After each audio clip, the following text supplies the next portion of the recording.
Hello, good evening to one and all those who are watching my video. So बेटा हमने अपना एक mission chemistry start किया है और एक्चुअली उसमें हमने क्या किया है, मेरी कोशिश ये रहेगी कि जो बच्चे जिनको रिक्वायरमेंट है, those who can't afford tuitions, वो अपना केमिस्ट्री का सिलेबस इन वीडियोस को देख करके बहुत इजीली पूरा कर सकते हैं। एंड आई अश्योर यू, अगर आप बेटा ऑनेस्टी से अगर आप इस काम को करते हैं, अगर आप ऑनेस्टी से इन वीडियोस को ही सिर्फ देख लेते हैं और अगर आप अपनी एनसीईआरटी को कंप्लीट कर लेते हैं, then you will never required any of the other reference book. It's my guarantee to you. ठीक है बेटा, मेरी गारंटी है, आपकी ईमानदारी है, दोनों साथ मिलके काम करेंगे तो बहुत अच्छे से आप even you can score 70 out of 70। It's my promise to you guys. Okay, तो बस आपको ध्यान इतना रखना है कि आप जितना भी आप काम करो, सपोज जैसे अभी जस्ट मैंने अपना स्टार्टिंग ही किया है तो मेरा इतना कोई बड़ा टाइमिंग रहता नहीं है वीडियो का। So I think it's my 4th video for you. ठीक है, तो धीरे धीरे करके जैसे जैसे मैं अपना पूरा सेटअप अपना बना लेती हूँ, तब तक guys you have to cooperate with me. पर आप थोड़ा थोड़ा करके देखोगे, that will be beneficial for you. ठीक है, क्योंकि लंबी काफ़ी क्लिप हो जाती है तो वो भी कहीं ना कहीं बच्चे के लिए बोरियत फील करता है, तो वो चीज़ नहीं चाहिए। आप जितना पढ़ो आप इंटरेस्ट से पढ़ो, अगर मन नहीं करता मत पढ़ो, जब आपका दिल करे आपको सिर्फ तभी पढ़ना है, उसके अलावा आपको पढ़ाई नहीं करनी है। ठीक है बेटा, क्योंकि जब हमारा माइंड सेट होता है ना, जब हमारा माइंड हमसे कहता है कि हमें पढ़ना है, तो सिर्फ अगर आप तभी पढ़ाई करोगे ना, तो वो आपके लिए 101% वो आपके लिए हेल्पफुल रहेगा। बस आप इतना करते रहो, मैं आपको गारंटी दे रही हूँ 70 में से 70 लाने से आपको कोई नहीं रोक सकता। अगर आप इन नोट्स को, मैं आपको एक नोट्स की प्रॉपर एक PDF भी मैं आपको अवेलेबल करा दूंगी।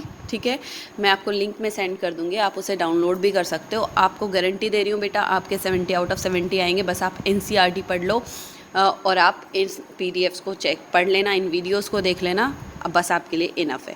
So let's start with the today's topic. Actually today's topic is general structure of alcohol, phenol and ether. ठीक है, तो बेटा हमें देखो, हमें ये पता होता है कि अगर हम एल्कोहल की बात करते हैं ना, सबसे सिंपलेस्ट एल्काइल एल्कोहल जो हमारे लिए होता है, which is what, which is just wait बेटा, जो सबसे सिंपलेस्ट एल्कोहल होता है वो हमारे लिए बेटा होता है हमारा मिथेनॉल। ठीक है, मिथाइल एल्कोहल। बेटा छोटी से छोटी बात बताऊंगी, हर कोई नहीं बताएगा इन छोटी से छोटे पॉइंट्स को। ठीक है, तो बस आप ना इतना चीज़ आप ध्यान में रखेंगे।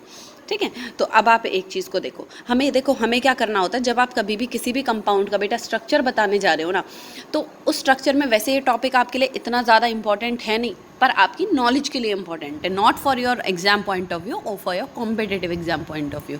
ठीक है, तो और ये एग्जाम्स में बहुत माइनर है कि बहुत माइनर केसेस होते हैं कि आपका आ जाता है, अदरवाइज इसको पूछते भी नहीं है। हाँ, इतना पूछ सकते हैं आपसे, इसमें से अगर कोई आपसे पूछेगा तो आपसे इतना ज़रूर पूछ सकता है कि जो एल्कोहल्स होते हैं, एल्कोहल, फिनॉल और ईथर में बॉन्ड एंगल का ऑर्डर क्या होता है, तो वो आपसे ये पूछेगा। उसके लिए आपको जस्ट थोड़ी सी नॉलेज होनी बहुत ज़रूरी है, बाकी तो आप कर ही लोगे। ठीक है, तो अब देखो बेटा, हमें ये पता है बॉन्ड एंगल निकालने का सबसे बढ़िया तरीका आपका क्या होता है कि अगर आप कार्बन की, अगर आप मतलब आप किसी भी कंपाउंड में एक पर्टिकुलर एटम की अगर आप हाइब्रिडाइजेशन फाइंड आउट कर सकते हो, तो आप उसका बॉन्ड एंगल बहुत इजीली पता लगा सकते हो। ठीक है, तो ये देखो, ये वाला जो कार्बन है बेटा, ये वाला कार्बन 3 तरफ से हाइड्रोजन के साथ बॉन्ड बनाए हुए है। ठीक है, ये वाला कार्बन 3 तरफ से हाइड्रोजन के साथ बॉन्ड बनाया है, तो सिंगल सिंगल बॉन्ड है। एक तरफ से ये ऑक्सीजन के साथ बॉन्ड बनाए हुए, तो बेटा जो एक तरफ से ऑक्सीजन के साथ बॉन्ड है, 3 तरफ से हाइड्रोजन के साथ बॉन्ड है, तो टोटल मिला के बॉन्ड कितनी हो गई, 4 बॉन्ड हो गई। तो और हम हाइब्रिडाइजेशन निकालते कैसे हैं, हाइब्रिडाइजेशन निकालने का सबसे सिंपलेस्ट मेथड होता है बेटा, किसी भी कंपाउंड में किसी भी पर्टिकुलर एटम की आप हाइब्रिडाइजेशन निकाल लो, आप सिर्फ इतना देख लो कि उसके कितने लोन पेयर हैं और कितने बॉन्ड पेयर हैं, उस पर कितने आपके लोन पेयर प्रेजेंट है, कितना आपका बॉन्ड पेयर प्रेजेंट है, दोनों को ऐड कर दो, आपकी हाइब्रिडाइजेशन आपके सामने होगी। अब देखो, कार्बन की बेटा 3 तरफ से बॉन्ड हाइड्रोजन के साथ थी, एक तरफ से बॉन्ड उसकी ऑक्सीजन के साथ थी, तो कार्बन के आउटर मोस्ट शेल में बेटा 4 इलेक्ट्रॉन होते हैं, चारों बॉन्ड उसने पूरी कर दी, ऑक्टेट भी पूरा हो गया, उसके पास कोई भी लोन पेयर ऑफ इलेक्ट्रॉन नहीं आया। तो टोटल मिला के बेटा उसके पास बॉन्ड पेयर कितना हुआ, उसके पास बॉन्ड पेयर हुआ आपका 4। तो जब बॉन्ड पेयर बेटा आपके टोटल 4 हैं, तो आप एक बात बताओ, जब नंबर 4 आता है तो हाइब्रिडाइजेशन क्या होती है, ऑब्वियसली आपकी sp3 हाइब्रिडाइजेशन होती है। ठीक है, sp3। चलो ये चीज़ हमारी खत्म हुई, हमने इसके हाइब्रिडाइजेशन को निकाल लिया। Now let's move to the next point, oxygen पे आ जाते हैं। बेटा ऑक्सीजन पे देखो, ऑक्सीजन पे 1 minute,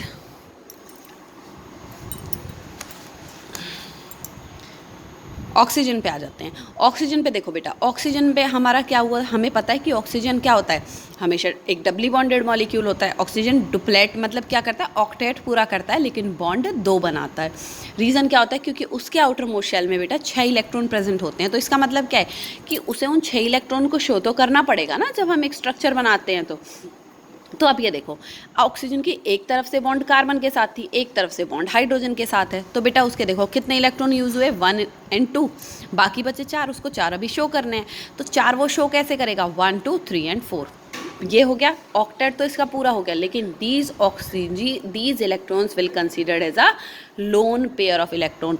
and what do you know about lone pair? Lone pair of electron, these are those electrons those which not used in bonding, जो bond बनाने में यूज़ नहीं होते, they considered as a lone pair of electron. ठीक है, अब देखो कितने बॉन्ड पेयर और कितने लोन पेयर हैं, 1 और 2 लोन पे बॉन्ड पेयर, 1 और 2 लोन पेयर। तो 2 + 2 बेटा कितना हो गया टोटल मिला के, इसमें हो गया टोटल आपका 4 हो गया।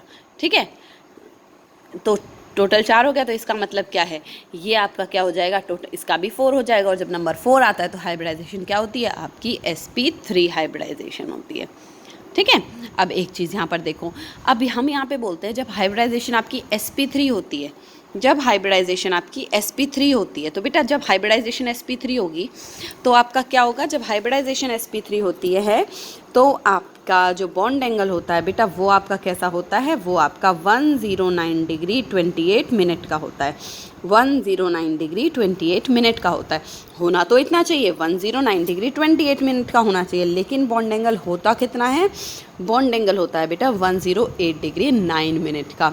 अब ये क्यों है, इसका रीज़न आपको पता होना चाहिए। ठीक है, ये मैं आपको आगे बताती हूँ, तब तक आप ये देखो। अब फिनॉल में चलते हैं। फिनॉल में देखो बेटा, फिनॉल में क्या है, एक तरफ से आपका एरोमेटिक रिंग जुड़ी हुई है, 6 कार्बन की चेन है। बल्कीनेस तो आ गया ना, एक कहाँ एक ही कार्बन था एल्काइल वाले में, और एरोमेटिक वाले में 6 कार्बन एक साथ, तो बल्कीनेस बढ़ गई। बल्कीनेस बढ़ने का मतलब क्या है कि बहुत सारा साइज बढ़ गया एक तरीके से ग्रुप का। अब ऑक्सीजन तो वही सेम का सेम ही रहेगा, ऑक्सीजन पे तो बेटा वही sp3 हाइब्रिडाइजेशन थी, लेकिन कार्बन की हाइब्रिडाइजेशन यहाँ पर बेटा चेंज हो गई।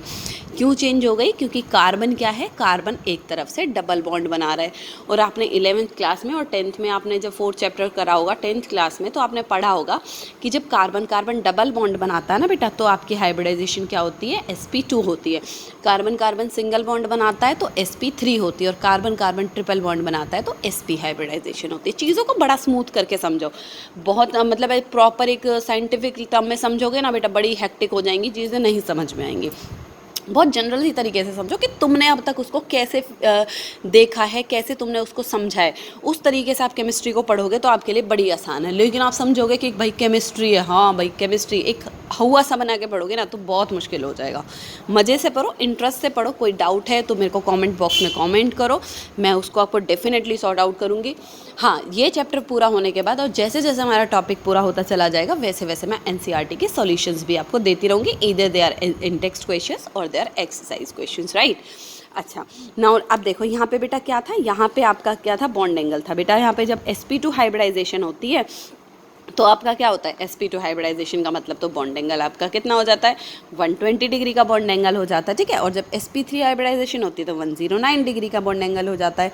लेकिन यहाँ पर आपका जो बॉन्ड एंगल होगा ना बेटा, वो आपका कैसा होता है, 109 डिग्री का होता है, 109 डिग्री का, ध्यान रखना। अब ईथर के केस में आता है, reason I will tell you, just मैं रीज़न अभी आपको बताऊंगी। अब ईथर में देखो, ईथर का मतलब तुम्हें पता है, on either side of the oxygen alkyl groups are present, they may be symmetrical, they may be asymmetrical.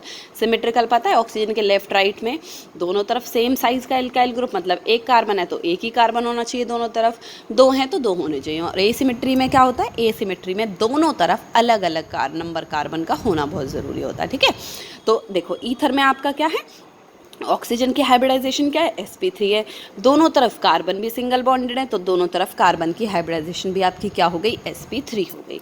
ठीक है, तो अब आगे आपका चलते हैं। देखो बेटा, अब यहाँ पे आपका आएगा रीज़न। बेटा यहाँ पे क्या होता है, यहाँ पे जब हम इसको पढ़ते हैं ना, जो लोन पेयर प्रेजेंट होते हैं आपके, जो लोन पेयर आपके ऑक्सीजन के ऊपर प्रेजेंट होते हैं वो क्या करते हैं बेटा, वो आपका रिपेल करते हैं एक दूसरे को। देखो लोन पेयर होगा, सिंपल सी चीज़ है ना। देखो आप एक चीज़ समझो, आपने इलेक्ट्रिक सर्किट चैप्टर पढ़ा है, हमने ये देखा नेगेटिव चार्जेस क्या करते हैं, एक दूसरे को रिपेल करते हैं, पॉजिटिव क्या करते हैं, एक दूसरे को रिपेल करते हैं, लेकिन नेगेटिव पॉजिटिव क्या करते हैं, एक दूसरे को अट्रैक्ट करते हैं। बिल्कुल नोट माई पॉइंट। मैं आपसे क्या बोलना चाह रही हूँ बेटा, जो ये दोनों अपने पास लोन पेयर है, अब आपको पता है कि लोन पेयर क्या काम करते हैं, बड़े बकवास चीज़ होती है। लोन पेयर किसी भी कंपाउंड में किसी भी पर्टिकुलर एटम के ऊपर होना, तो बेटा वो उसकी अनस्टेबिलिटी को बढ़ाते हैं, मतलब उसको कभी खुशी नहीं रहने देंगे। बड़ी अच्छी सी भाषा में समझो, ठीक है। अब ये क्या करेंगे, इनकी वजह से देखो, अगर मैं आपसे एल्कोहल की बात करूँ तो CH3OH आपका ये एल्कोहलिक ग्रुप है, ठीक है। बॉन्ड एंगल कितना होना चाहिए था, 109 डिग्री 28 मिनट होना चाहिए था, लेकिन बॉन्ड एंगल हो कितना गया, 108 डिग्री 9 मिनट हो गया। ऐसा हुआ क्यों, क्योंकि ये जो लोन पेयर वाले भाई साहब इस ऑक्सीजन के ऊपर बैठे हुए हैं ना, इन लोन पेयर भाई साहब की जो डोमिनेशन हो जाएगी ना, वो बहुत ज़्यादा बढ़ जाएगी। क्यों, क्योंकि ये इतना ज़्यादा पावरफुल क्यों हो गया, क्योंकि इसको दिख रहा है कि ऑक्सीजन के लेफ्ट साइड में और राइट साइड में बल्कीनेस तो है ही नहीं। जब बल्कीनेस ही नहीं है तो इन्हीं का राज चलेगा, पावरफुल ही हो गए, किंग बन गए अब ये तो। अब ये क्या करेंगे, ये दोनों आपस में एक दूसरे से रिपेल करेंगे, लड़ाई झगड़ा शुरू हो गया भाई अब इनमें। ये दोनों एक दूसरे को रिपेल करेंगे। जब ये दोनों बेटा एक दूसरे को रिपेल करेंगे ना, तो आपकी जो बॉन्ड होगी ना, वो बॉन्ड आपकी सेपरेट हो जाएंगी, मतलब ये बॉन्ड भी सेपरेट होगी और ये वाली बॉन्ड भी सेपरेट होगी। तो बॉन्ड थोड़ी बहुत सेपरेट होगी, तो जिससे बॉन्ड एंगल में क्या आ जाएगी, आपकी कमी आ जाएगी, ठीक है। बॉन्ड एंगल में कमी आ जाएगी, बस इस चीज़ को आप यहाँ पर ध्यान रखोगे। तो जब बॉन्ड एंगल आपकी, जब आपका बॉन्ड लेंथ में कमी आएगी, तो यहाँ पे जब बेटा बॉन्ड आपकी घटेगी, तो बॉन्ड एंगल आपका क्या हो जाएगा, बॉन्ड एंगल आपका डिक्रीज हो जाएगा, ठीक है। तो एल्काइल अल्कोहल में क्या होता है, लोन पेयर रिपल्शन। ये पूछ लेते हैं कि जो एल्काइल अल्कोहल होते हैं उनका जो बॉन्ड एंगल होता है फिनॉल के बॉन्ड एंगल के कंपैरिजन में कम होता है। रीज़न क्या होता है, due to the lone pair repulsion present in alkyl alcohol as compare to the aryl alcohol. अब देखो एराइल अल्कोहल में भी क्या है बेटा, बात तो सही है, हाइब्रिडाइजेशन तो यहाँ पर भी sp2sp3 थी, यहाँ पर सिर्फ sp3 थी, यहाँ sp2sp3 आई लोन पेयर, तो यहाँ पर भी दो हैं। अब बच्चे बोल रहे होंगे कि आप बेटा माइंड में सोचोगे कि मैम यहाँ पर भी तो लोन पेयर रिपल्शन है, तो यहाँ भी तो लोन पेयर रिपल्शन होनी चाहिए। नहीं बेटा, यहाँ पर लोन पेयर रिपल्शन नहीं होगी। क्या रीज़न है यहाँ पर, एल्कोहल के केस में तो बेटा सिर्फ एक ही कार्बन था और एक कार्बन कोई बल्कीनेस को नहीं बढ़ा था, क्योंकि एटलीस्ट आप एक चीज़ सोचो ना, किसी मतलब एक ग्रुप को, एक हाइड्रोकार्बन कंपाउंड को बनाने के लिए कम से कम एक कार्बन तो आपको चाहिए ना। तो उस कार्बन को आप बल्कि तो नहीं बोल सकते, क्योंकि बिना कार्बन के तो आपका कोई एल्काइल कंपाउंड बन ही नहीं सकता, एग्जिस्ट ही नहीं करेगा, है ना। तो यहाँ पर कोई बल्कीनेस नहीं है। लेकिन आप यहाँ आओ, यहाँ जब आप देखोगे ना बेटा, यहाँ पर क्या है, इस ऑक्सीजन के ये वाला जो ग्रुप जुड़ा हुआ है ना, ये एरोमेटिक ग्रुप जो जुड़ा हुआ है, ये एरोमेटिक ग्रुप बेटा 6 कार्बन का है। 6 कार्बन, बहुत ध्यान से समझना मेरी बात को, बहुत ध्यान से। 6 कार्बन का मतलब होता है बेटा बल्कीनेस का बढ़ जाना, साइज़ का भारी हो जाना, साइज़ का बढ़ जाना, ठीक है। तो बल्कीनेस होगी तो होगा क्या, देखो अब ये जो लोन पेयर प्रेजेंट है ना, ये आपस में बड़े पावरफुल हैं, लेकिन इनके पास ये क्या जो बैठा है, इनके साथ एक और भाई साहब बैठे हैं, ये एरोमेटिक रिंग वाले 6 कार्बन वाले। तो ये क्या करेंगे, ये अपने आप को पावरफुल समझ रहे, ये अपने आप को पावरफुल समझ रहे हैं, तो यहाँ पे चलेगी तो किसी की भी नहीं, तो दोनों एक दूसरे को रिपेल करने की कोशिश करेंगे। अब दोनों रिपेल करने की कोशिश करेंगे तो होगा क्या बेटा, यहाँ पर bond pair lone pair repulsion होगी, बॉन्ड पेयर और लोन पेयर रिपल्शन। तो बॉन्ड पेयर रिपल्शन और लोन पेयर रिपल्शन होगा तो थोड़ा सा हल्का सा लिटिल बिट शिफ्ट होगा, मतलब 120 के कंपैरिजन में 109 डिग्री पर आकर के रुक जाएगा, ठीक है। लेकिन एल्काइल के केस से इसका कंपैरिजन में इसका जो बॉन्ड एंगल होगा वो थोड़ा सा ज़्यादा होगा।